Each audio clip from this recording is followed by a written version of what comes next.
빠방하이. 드디어 떡잎말방범대의 마지막 유리 차례가 돌아왔습니다. 경축. 매번 투표에 밀려서 빛을 못 본 유리. 샌드백 토끼의 리얼 소꿉놀이에 엄마의 이렇게 떡밥 많은 캐릭터도 드문데요. 오늘 그 비밀들을 탈탈 털어보겠습니다. 유리의 소름 돋는 비밀 탑5 시작하겠습니다.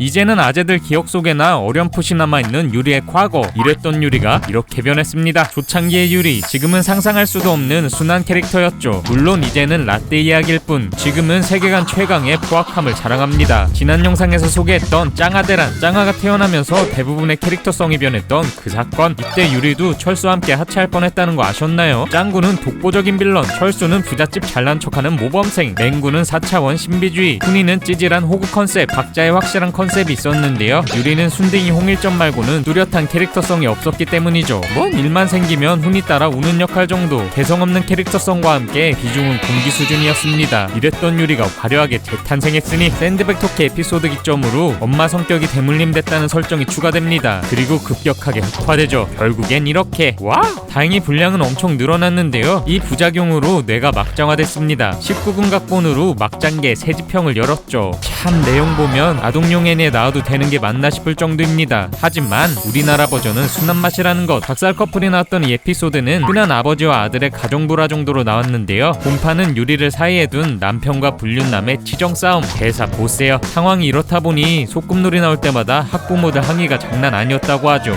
심지어 방통위 경고까지 먹었다고. anyway, 욕은 먹고 있지만 캐릭터성 하나는 야무지게 챙긴 유리. 여기엔 비밀이 하나 더 숨어 있습니다. 유리 흑화의 원흉이 철수라는 사실 아셨나요? 원래는 평범한 소꿉놀이를 하던 유리. 철수가 시시하다며 좀 더 리얼한 설정을 넣으라고 훈수를 뒀죠. 그 이후 돌이킬 수 없는 결과가 사실상 원인 제공자나 마찬가지인 셈입니다. 유리 흑화의 흑막이 철수였다니 충격이네요.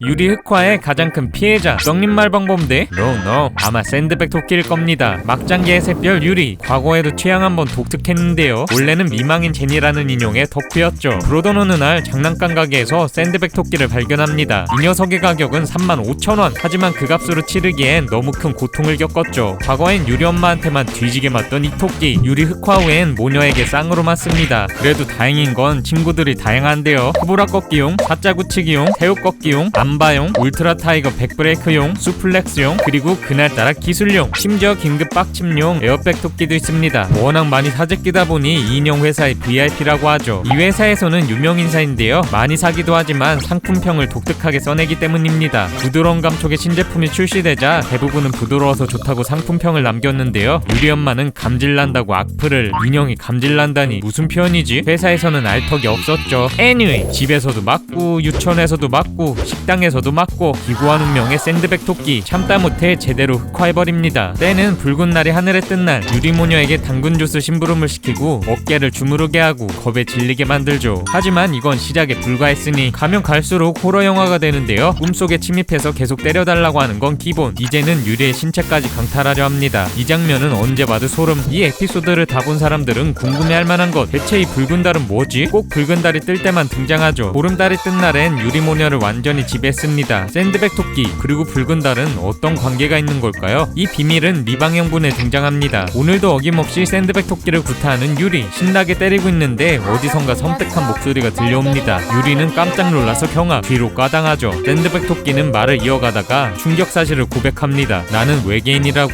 그리고 초록빛과 함께 하늘로 승천, UFO를 타고 날아가죠. 결론은 샌드백 토끼는 외계인, 붉은 달은 외계 종족의 증표가 아닐까 킹리적 가심을 해봅니다.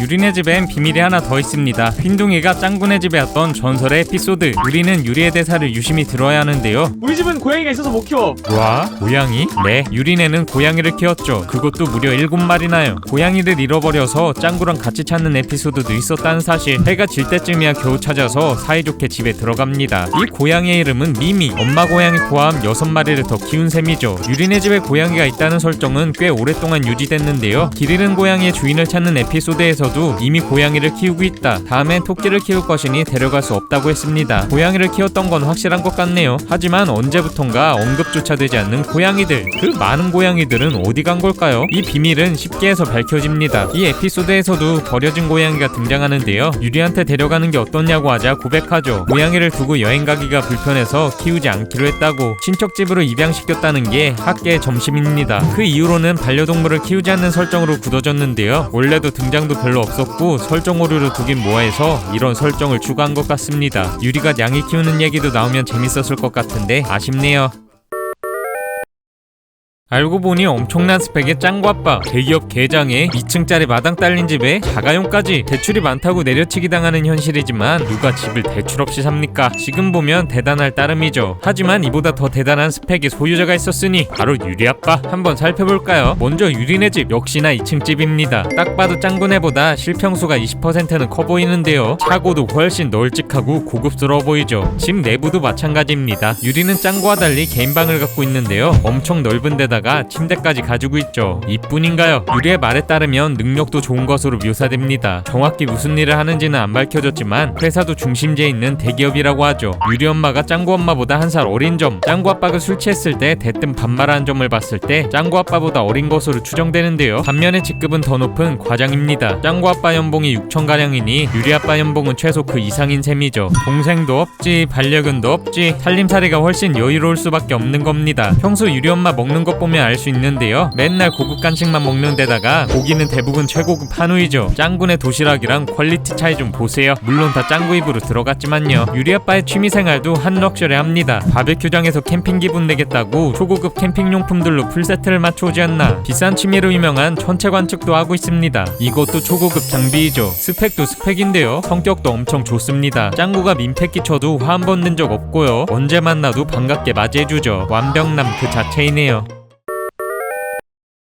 유리 엄마의 대표적인 특징, 앞에서는 엄청 상냥한데 뒤에서는 난리나죠. 이건 일본의 문화 중 하나인 다테마에와 혼내입니다. 다테마에란 거칠애적인 말과 행동, 혼내는 속마음, 즉 속마음을 숨기고 겉으로는 돌려 말하는 것을 뜻하죠. 이 때문에 일본인이 겉과 속이 다르다는 얘기를 많이 듣는데요. 사실 그렇지만도 않습니다. 이건 문화적 차이로 볼 수 있죠. 일본은 단체 생활에서 조화되는 것을 1순위로 생각하는데요. 아무리 싫은 게 있어도 거절하지 않는 게 기본 예의. 이중적이라기보다는 상대방의 기분을 나쁘지 않게 하는 게 목적이죠. 거절하지 않았더라도 눈치를 챙기는 게 필수 스킬입니다. 일본에서는 오히려 유리 엄마가 일반적, 짱구네 가족이 눈치 없는 민폐 가족으로 보인다고 하네요. 물론 짱구 엄마나 옆집 아줌마, 다른 등장인물들도 거절을 못하는 장면이 많이 나오죠. 그 중에서도 유리 엄마는 가장 심합니다. 대체 왜 이러는 걸까요? 이건 유리 엄마의 출신지와 관련이 있습니다. 일본도 우리나라처럼 지역별로 성격이 다른 편인 거 아셨나요? 유리 엄마는 교토 출신으로 추정. 교토 사람들은 일본 내에서도 속마음을 잘 숨기기로 유명하죠. 옛말에 교토 사람이 하는 칭찬은 걸러들어야 한다고. 한 예능 프로그램에서 설문조사한 게 진짜 웃깁니다. 첫 번째 질문, 옆집 사람이 피아노 잘 친다고 얘기하면 어떤 생각이 들어요? 시민은 그냥 칭찬 같다고 대답합니다. 두 번째 질문,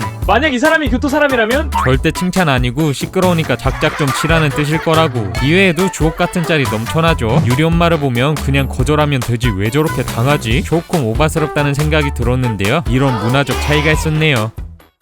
군제만큼이나 소름 돋는 비밀이 많은 유리. 예전 성격도 좋지만 의리 있고 멋진 지금 성격도 좋은 것 같네요. 마무리. 아직 짱구 속 특이한 일본 문화 영상을 안 보신 분은 이어서 봐주시고요. 영상이 재밌었다면 좋아요와 구독하기 그리고 알람 설정을 꾹 눌러주세요. 그럼 다음에 또 봐. 유리 엄마?